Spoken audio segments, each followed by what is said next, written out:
Hello, welcome to the Revealing. I am once again your host, Pavoratii, here to bring you information on the Idaho 4 case. As a disclaimer, this channel is for entertainment purposes only. These are my opinions. I'm not here to slander anyone. With that being said, let's get started. Today, I'm going to react to a video, not really a video, I guess it was more like a podcast. So I had one of my commenters suggest for me to watch a podcast by the True Crime Cult, and they had special guest A.R. Hayes on there, and they were discussing my video on the potential informants. Now, A.R. Hayes, not a big fan of mine, and I can appreciate that. I actually like A.R. Hayes. However, I did comment on one of his videos after he posted a comment on one of my videos that wasn't really flattering. You know, he told me to keep my former law enforcement opinions to myself or to some effect of that. So I just suggested that, you know, if he was truly reformed, he would go down to the local police station and confess to all the crimes that he had committed. And then once he had paid his debt to society for all of those, then I would value his opinion. Till then I couldn't. But I was just really being mean, to be honest with you. I shouldn't have done that. And I actually like A.R. Hayes. And so, A.R., if you're listening to this, I'm sorry. However, it created a great opportunity for Mr. A.R. Hayes to actually prove my case on the potential informant that I brought up the other day. In fact, it was nice to have his opinion be able to solidify it in a way that I don't think I was able to solidify it in. And I brought receipts, ladies and gentlemen. So what we're going to do is we're going to listen to a small excerpt from that True Crime Cult podcast. And they're going to be discussing a furlough of an individual that was furloughed at the time of the atrocity. And they're going to be discussing how furloughs work and how who gets furloughed and how they get furloughed and how they never would ever get furloughed. And then when that's done, I'm going to show you a news clipping from right there in Moscow, Idaho, where I read the initial information on this furloughed individual. And then I want you to see if you see some discrepancies, because what he is about to suggest is going to confirm everything that I said. With that being said, let's hear what they have to say. Pavarotti's out. I would like to say, just because they did drugs don't mean, or sold drugs, listen, that don't mean they knew each other. Can I call out the biggest BS of his entire spiel that he went over? Yes, please. The furlough. Has anybody ever heard of a furlough by an inmate? Do you guys know what that actually means? Because he doesn't. Actually, he doesn't. Around here, it happens a lot, like if a parent dies, but they are escorted. They were escorted usually with the sheriff department, and they're in handcuffs. Yeah, exactly. So but Kara was also, I don't know that they called it a furlough, AR, but she also was released for the visual, right? Am I thinking right? Because that's what they were saying. Kara wasn't released for the visual. She was released on her own recognizance on a signature that she would be on a probationary watch while on release until her next court date. She didn't get furloughed. People messed that up too, didn't they? Yeah, and that's why I want to break down a furlough for everybody so you get a better understanding of where this guy is misleading everybody. And trust me, you guys are going to have a lot of fun with my video later. You really are. It's going to make you laugh a little. I mean, you're going to get a kick out of it. Now, I'm not going to be disrespectful, but you're going to get a kick out of it because he did not explain a furlough at all correctly. Now, first of all, a furlough is when someone dies, not sick, dies. You cannot be anything more than a low-level felony, meaning $10,000 bail or less. It cannot include any drug charges.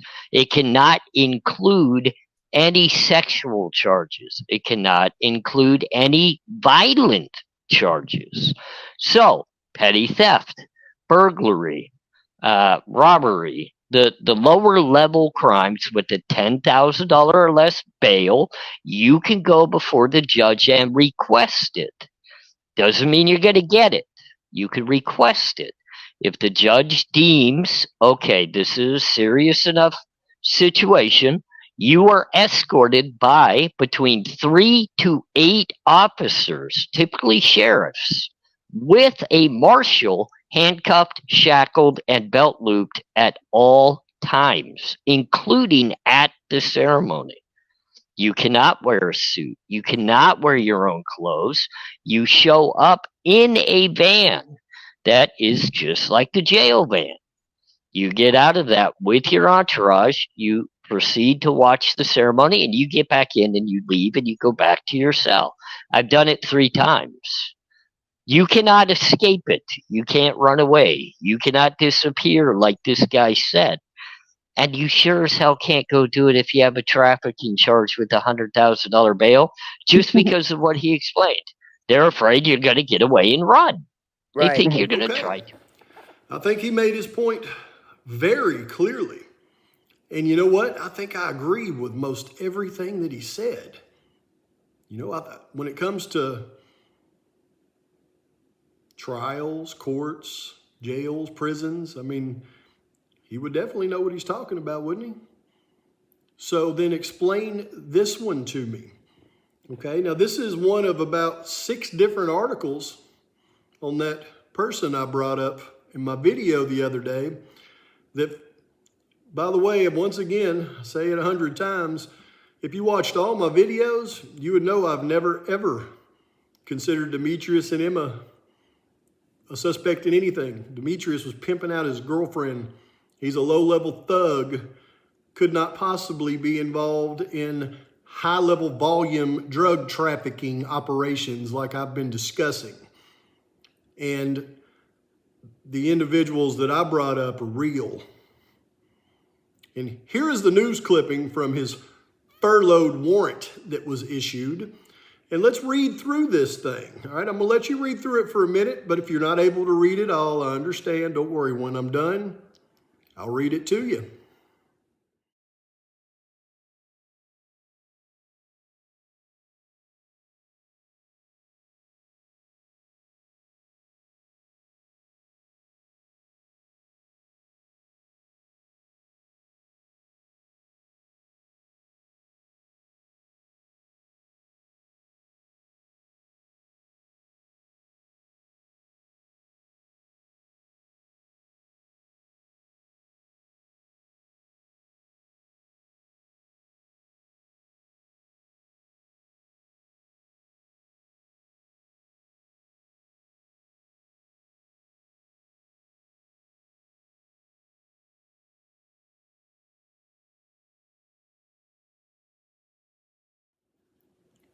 Okay, if you wasn't able to read that, that's okay. Let's go ahead and read it now. What it said was, just a second here, Latah County. And this was back on October the 21st. See, October the 21st. Now, this thing ain't cooperating with me here very well. Yeah, October 21st, 2022. An arrest warrant has been issued for a suspected local MTH trafficker after he failed to go back to jail after being released. We're not going to mention this gentleman's name. 43-year-old is charged with multiple narcotics charges in Latah County, 2nd District, including drug trafficking, felony MTH trafficking. Farley was temporarily released from jail. Was temporarily released from jail by Magistrate Judge Megan Marshall on a furlough. Explain that to me, AR. Explain the furlough system to me, please. Could you go back and explain it to me again? I don't know how those things work. So he could visit a family member who was deathly ill. A furlough to visit a family member who was deathly ill. Not a furlough to go to a funeral, but a furlough to visit a family member who was deathly ill. A furlough. God, that's just, from what you said, I can't believe the newspapers anymore. Blank never returned to jail and has missed multiple court hearings.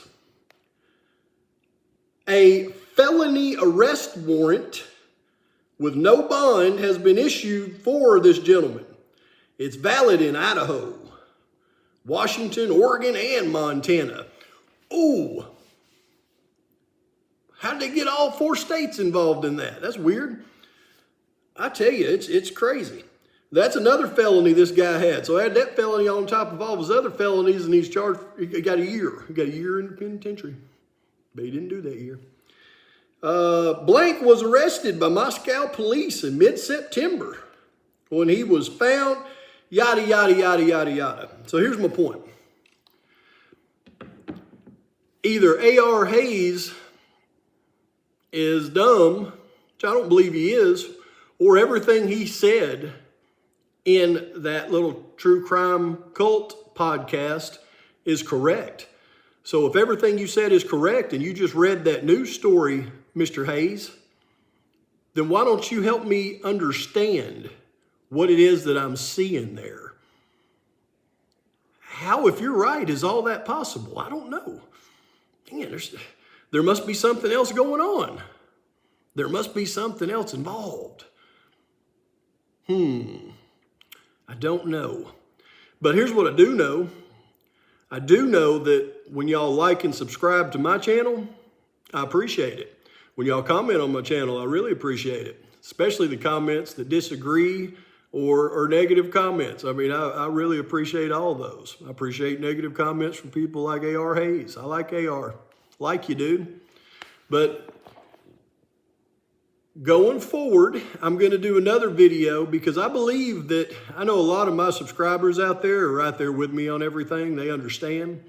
Some of y'all almost understand. You get it, but there's still a few things you don't get, and I can appreciate that.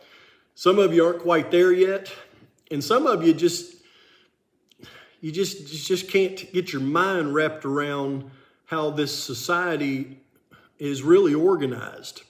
Okay, because there's normal society, but then there's a whole nother society out there that you're just not quite aware of, so it's hard for you to grasp my concepts on these.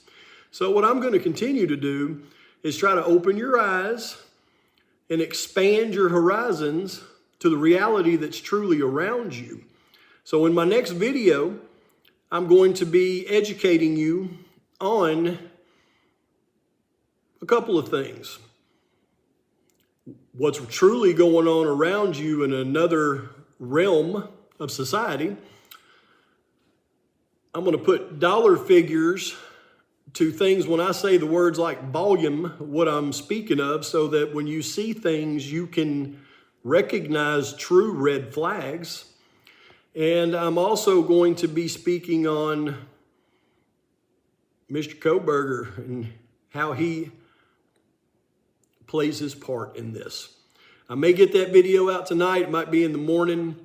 I don't know. I'm working on it, and I'll get it out to you as soon as I can. But for now, old Pavoratii is out.